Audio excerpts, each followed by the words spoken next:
Yeah, you can stand with me. Come on. Take my jacket off. That's okay. How's everybody doing? Good afternoon. Thank y'all for being here today. I really appreciate you taking time out of your busy schedules to join your CEO this afternoon. Listen, I'm going to take a few minutes and just share some time with you. I respect your time, and I promise I'm not going to take a lot of time. So thank you for coming out. I invited you here for two reasons. First of all, can you hear me better? Is this better? Okay. First of all, everybody, I want you to stay focused and encouraged. I know the events of the last week caught everybody by surprise, but I want to say to you clearly and directly, from me to you, what I've been saying all along.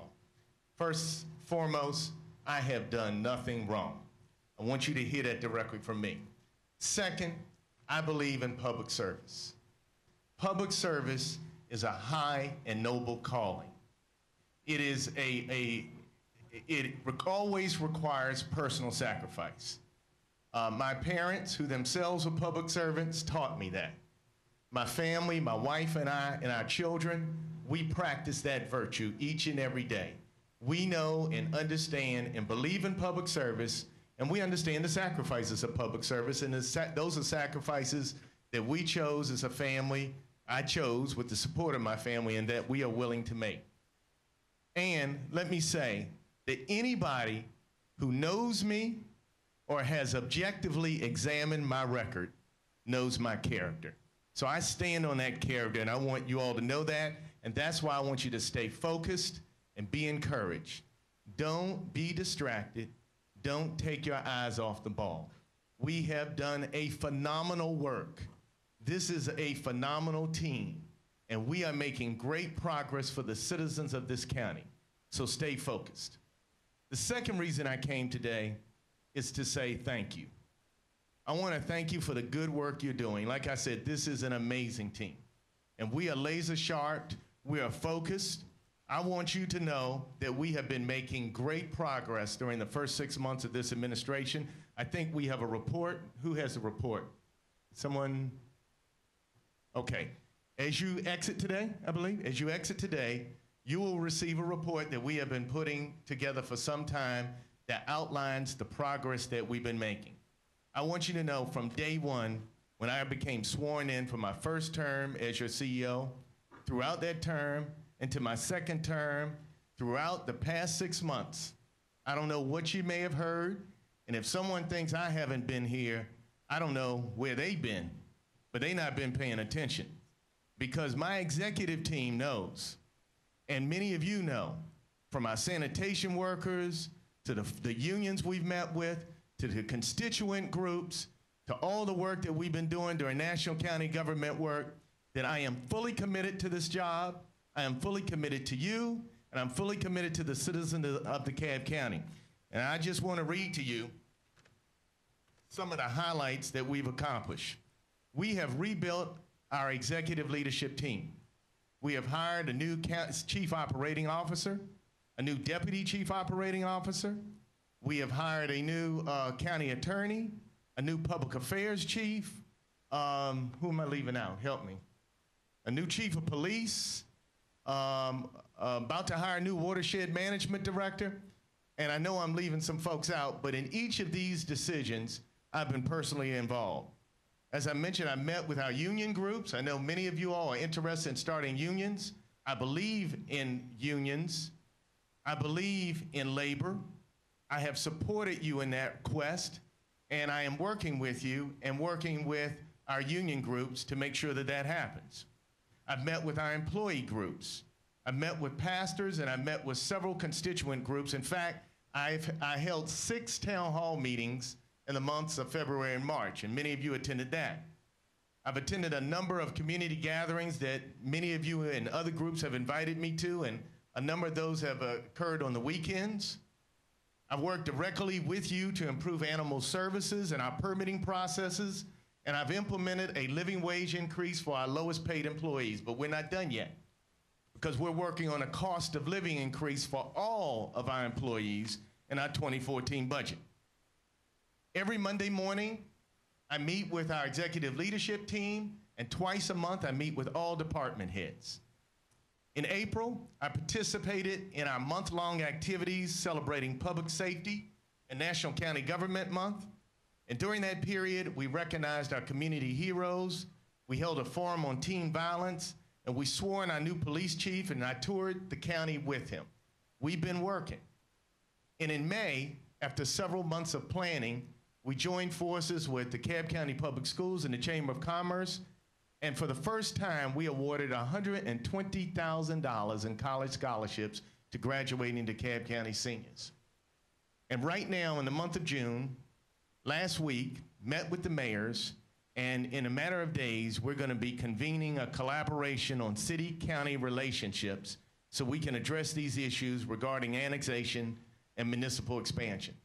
So we are working, and we are going to continue to work to do the work of this county. Here's what I want you to know. And oh, by the way, every week my chief of staff prepares a report to me outlining the initiatives I'm working on. So if anybody wants to know what we're doing, and you should, that performance report, by the way, will outline all of the strategic work we're doing in accordance with the strategic plan and how we're staying focused. So that if anybody wants to know the importance of your role, because everybody has an important role. I can't, as busy as I've been, I can't do it alone. I got to do it with you. So we're gonna, that report will outline exactly where we're heading in each of our strategic areas so you can fully know and understand your role. But I've asked Hakeem Hilliard, our chief of staff, to publish the weekly report that he provides for me so that if anybody questions how we're progressing on those initiatives as we continue forward, you can get that information. We'll publish it online on a weekly basis. I want to close and I want to say this to you. You have chosen a very difficult journey.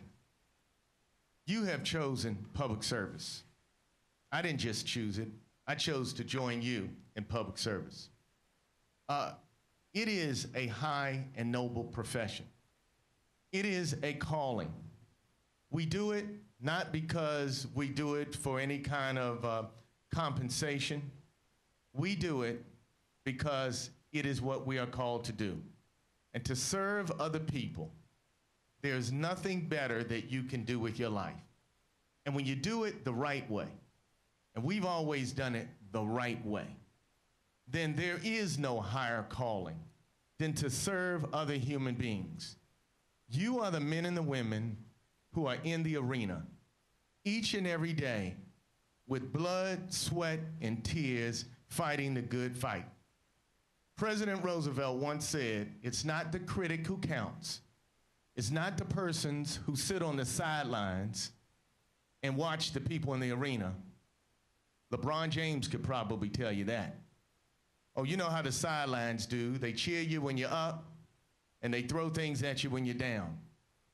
But you're in the arena. You're making a difference each and every day that you serve. And so I just want you to encourage you to stay focused, to continue to do the good work that we have all been called to do as public servants in the arena, because it's in the arena where you make all the difference in the world. Now, in closing, having said all that, some days I know are difficult. Maybe you pick up the paper. Maybe you hear something in the news. Maybe somebody says something. Maybe something gets in your spirit. You were having a good day. You know, my wife and I, we have two 8-year-olds, and sometimes one of them will say, you know, Daddy, I was having a good day. And somebody said something to me on the playground. Daddy, I was having a good day. So what do when you're having a good day? You're doing everything that you were called to do. And somebody says something to you, you hear something. I just want you to think about two things. Number one, be anxious for nothing, but everything by prayer and with petition and thanksgiving, make your requests known to God. And when you get off your knees and say that little prayer, I just want you to know what I do, what we do. Hey, you got to have a prayer partner. You don't want to walk this walk by yourself, okay? So get yourself a prayer partner. And when you get up, this is what I want you to think about. Whatsoever things are true, whatsoever things are just, whatsoever things are noble, whatsoever things are lovely and pure, whatsoever things are of good report, if there be any virtue, if there be any praise, think on these things. God bless you all. Thank you.